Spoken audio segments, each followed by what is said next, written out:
I'm Margaret Stevens, and I was never the kind of woman who wanted to stand out at a wedding. I'm 58, a hospital accountant who prefers quiet corners, soft music, and letting the younger folks take the spotlight. But on the night my son got married, I found myself standing in the middle of a ballroom filled with 200 people, my hands shaking against a linen tablecloth, wondering how everything had gone so wrong so fast. The chandeliers above us flickered against the gold trim of the room, throwing light over the crystal glasses and white roses arranged like something out of a magazine. I remember thinking how beautiful it all looked, how proud Michael had been when he first saw the space, how his eyes had softened when Sophie walked down the aisle. For a moment, I let myself believe the night would stay gentle. Then her father stood up. Victor Blackwell held the microphone like he owned the air in the room. His tuxedo was pressed within an inch of its life. His smile wide enough to pass for charm if you didn't look too closely. I watched him lift his champagne flute and saw the crowd lean in, expecting one of those grand speeches rich men love to give. But all I heard was the crack in my son's breathing when the words landed. That boy is an idiot if he thinks love can pay the bills. People laughed. Real laughs. Sharp, nervous, eager to please the man paying for the venue. Michael didn't lift his head. Sophie froze beside him, her fingers tightening around his hand as if she could hold him together. My heart split clean down the center. And in that silence, right after the laughter died, something inside me rose. Anger, fear, love. I still don't know. I only know I pushed back my chair, stood up, and began walking toward that microphone. I had tried to stay quiet. God knows I had tried, but I couldn't. Not after what I'd learned about Victor Blackwell. Not tonight. 6 months earlier. 6 months before that wedding night, before the ballroom lights and the humiliation that would split my son open, Michael knocked on my front door holding a casserole dish and wearing the kind of smile a man only gets when he's in love. I knew something was different the moment he stepped inside. His shoulders were straighter. His eyes carried a glow I hadn't seen since he was a teenager building Lego bridges across our living room floor. "Mom," he said, shifting the dish in his hands. "There's someone I want you to meet." I was stirring a pot of soup on the stove, the smell of thyme and slow-cooked chicken filling the kitchen. My house isn't big, just 2 bedrooms, creaky floorboards, and a window that whines when the wind changes, but it has always been the one place Michael said felt safe. I wiped my hands on a towel and opened the front door wider. And there she was. Sophie stood on my porch with her hair tucked behind one ear, holding a small bouquet of grocery store daisies, like she wasn't sure if she should bring flowers to meet the mother of the man she hoped to marry. She had the soft warmth of a person who'd learned to make herself smaller in her own home. I recognized that quiet immediately. I'd lived it once. "Hi, Mrs. Stevens," she said, offering the daisies. "Michael told me you like simple flowers." I liked her right away. Dinner that night was humble. Roasted chicken thighs, potatoes, green beans, nothing that took more than a few steps or more than one grocery trip. Sophie helped me set the table. Michael carried plates with the same care he used to carry his school projects. The two of them whispered to each other while they poured iced tea, brushing hands as if every touch confirmed something real between them. During dessert, Sophie told me she worked as an elementary school teacher. I watched her talk about her students, her face lighting up when she mentioned the child who'd finally learned to read after months of struggling. Michael looked at her like she was a lighthouse in the fog. Then she mentioned her parents. "My dad's in real estate development," she said lightly. "He builds housing units for the city, affordable stuff. He's very successful." The hesitation in her voice didn't escape me.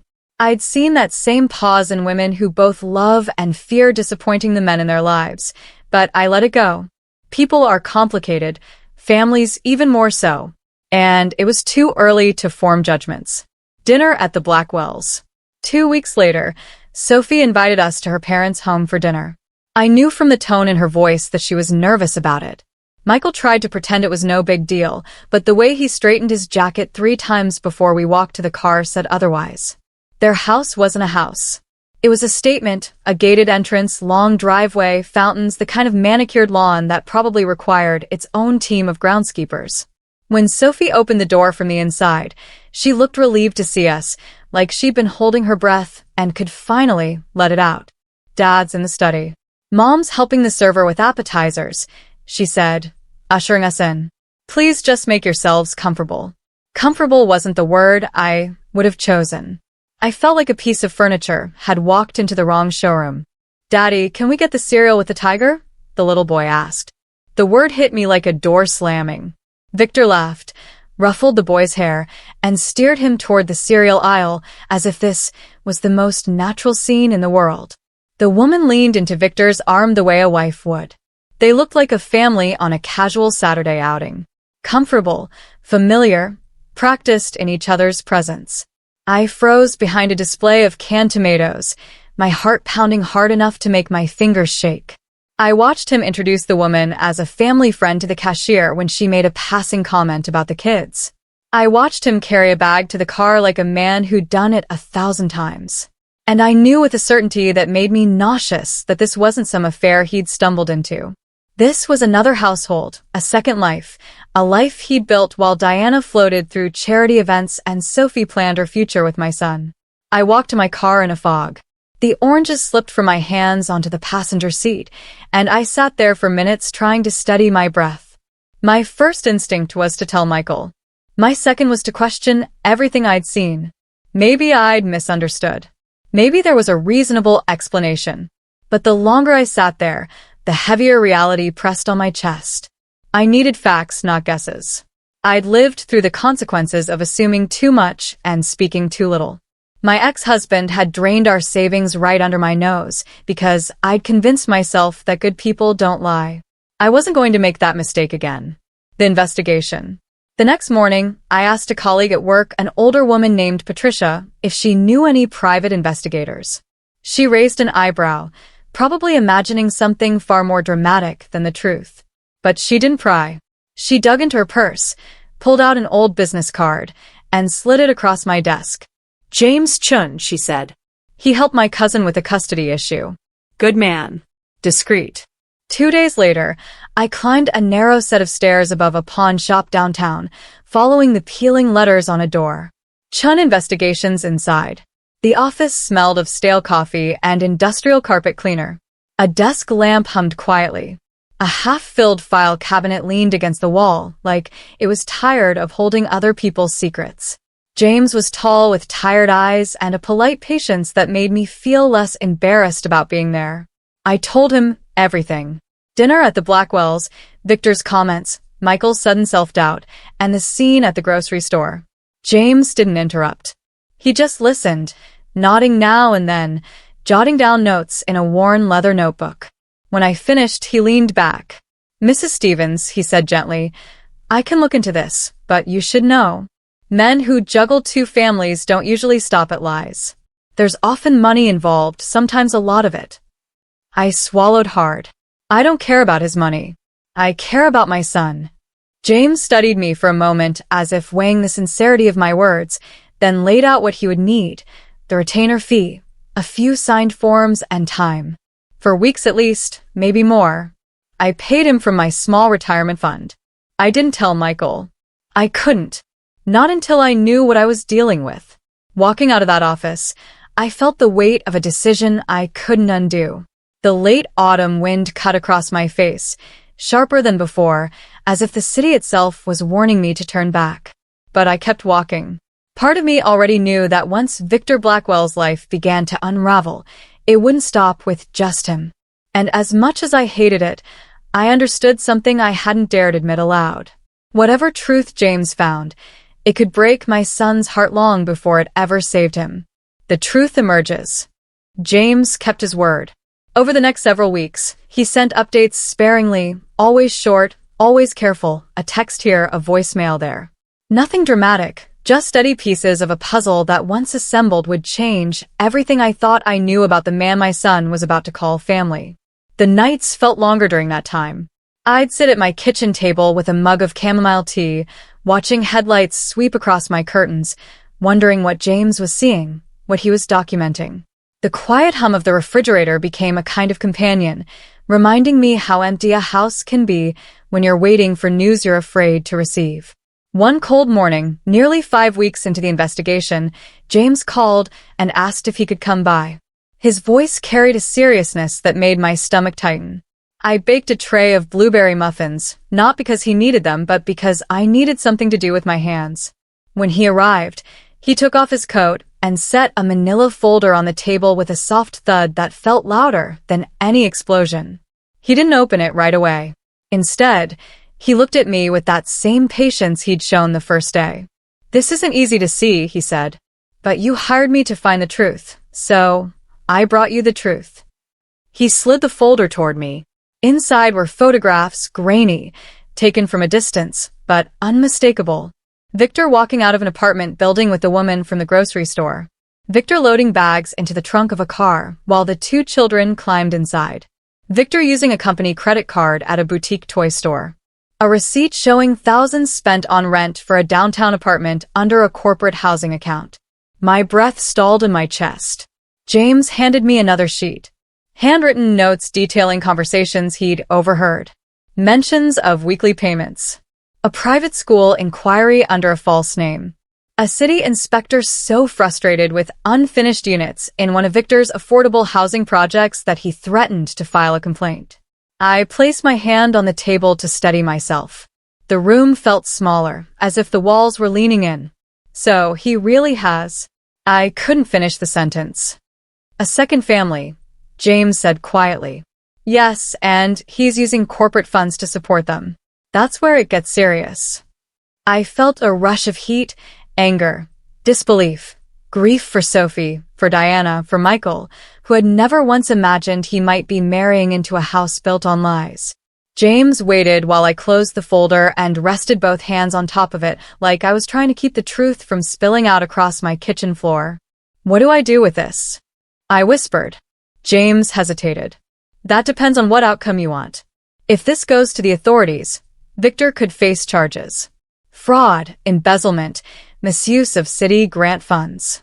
But if you go public too soon before the DA is ready, he'll bury everything. Men like him don't fall quietly." His words settled, like cold ash. "I don't want revenge," I said. "I want my son to have a chance at a real life, a clean life. I don't want him humiliated in front of people who pretend to care about him. I've lived that. I don't want him to." James nodded slowly. "Then talk to someone you trust legally, quietly. Someone who knows how to handle men like Blackwell." Legal action. I didn't have to think long. I knew exactly who to call. The next afternoon, I met Assistant District Attorney Rebecca Torres at a small cafe near the courthouse. We had worked together once before, years back, when the hospital uncovered tax irregularities involving one of the administrators. I had testified. She had remembered me as the woman who told the truth even when it cost her sleep. Rebecca listened intently as I slid the folder across the table. She didn't say much while flipping through the photos, but the crease between her brows deepened. When she reached the receipts, she exhaled slowly. "This is bad," she said. "Not just morally, legally. If you use city grant money for personal expenses, that's fraud on multiple levels." I expected her to jump into action, to call someone, to launch something official. She didn't. She closed the folder gently, folded her hands on top of it, and studied me. "Margaret, why bring this to me? Why not confront your son? Or Sophie? Why now?" Her voice wasn't accusing. It was careful, almost tender. And for the first time in years, I felt the sting of old wounds rising. The lies my ex-husband told. The nights I cried over bills I didn't know he'd hidden. The shame of protecting a man who didn't deserve protecting. "Because I stayed silent once," I said quietly. "And it destroyed everything. I won't let my son build a life on top of someone else's deception." Rebecca nodded, understanding more than I'd said. "I can open an inquiry," she said. "Not a full case yet, a quiet one.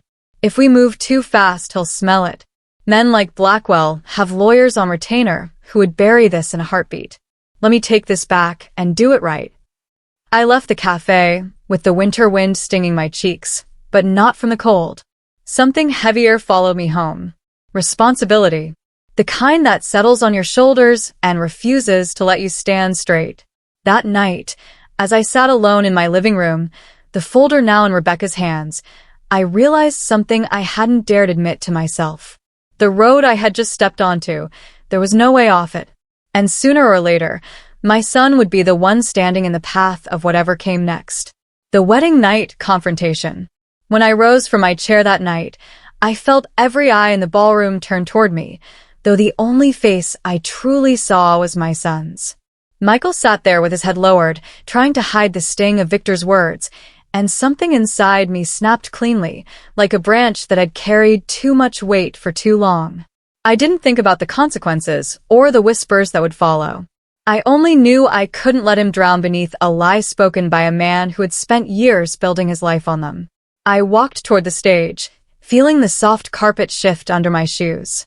Victor looked almost amused when he saw me coming, as if I were merely an interruption he could swat away. He lifted the microphone again, preparing for another joke, but I laid my hand over his and felt him stiffen.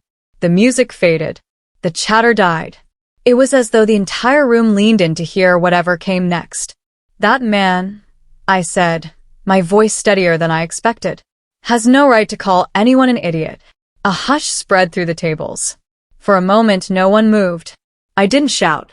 I didn't accuse wildly. I simply told the truth I had carried alone for weeks.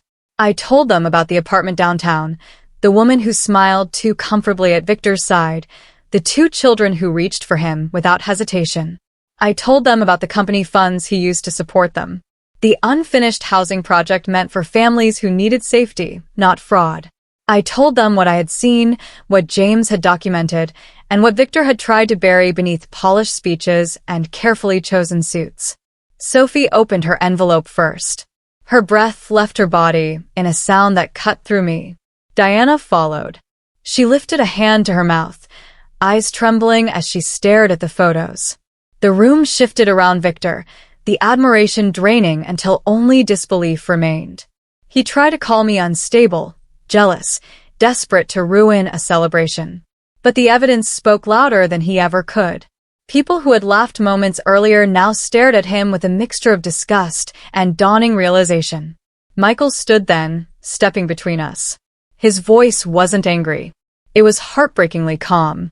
He told Victor that love didn't make him an idiot and ambition didn't make Victor a man. He turned to Sophie and promised he would not begin their life together with lies hanging over them. Sophie collapsed into his arms, torn between grief and relief.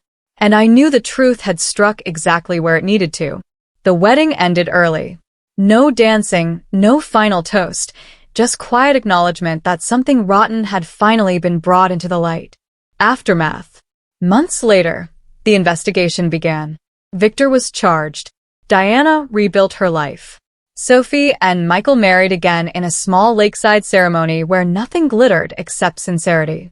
And as I watched them say their vows under an open sky, I understood the only certainty I had left. Sometimes the truth destroys, but sometimes it saves.